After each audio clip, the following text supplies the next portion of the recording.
পূজাৰ দিনত আটাইতকৈ বেছি ভাল লগা কি জানেনে? খিচিৰি খাই বহুত ভাল পাওঁ। পিছে খিচিৰিটো নাই, গতিকে ফ্ৰাইড ৰাইচ বনাম আজি, আৰু ফ্ৰাইড ৰাইচৰ কাৰণে ভাজিখিনি কাটি ল'লোঁ।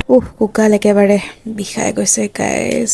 বঠিত পেকে তলত বহি পেলাই কাটিব লগা হ'ল যে, সেইকাৰণে গাইছ কি ক'ম আৰু। মোৰ এই কেৰাহীটো দেখিছে পিছফালখন যেনেকুৱা ক'লা, তেনেকে কিছুমান মানুহৰ মনটো বৰ লেতেৰা আৰু বৰ ক'লা গাইছ। তেওঁলোকে আৰু সঁচা কথা কৰিলে বেয়া পায়। কিছুমান মানুহে সঁচা কথা ক'লে বৰ বেয়া পায়, নেজানো কিয়। ফ্ৰাইড ৰাইচ বনোৱা হৈ গ'ল পিছে, আৰু ফ্ৰাইড ৰাইচখিনি ইমান ধুনীয়াকৈ কাটিছোঁ, ঠিকছে জ্বলা দিছোঁ বাপেকে। মানুহৰ একেবাৰে খোৱাৰ লগে যি অৱস্থা হ'ব নহয় ভাবি ভাল লাগিছে।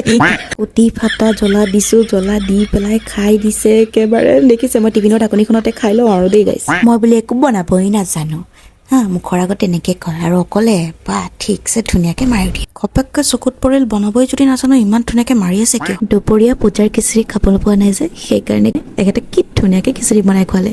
আৰু আজিকালি নাজানো কিয় মোৰ ইমান ইম'শ্যনছবোৰ বেছি হৈছে। বাই দ্য ৱে, মিছ'ৰ পৰা যেতিয়া পাৰ্চেল আহিছিল আৰু আপোনালোকক নাই দেখুওৱা কাৰণ বহুত কম দামী মাল, ডাইৰেক্ট কৈছোঁ।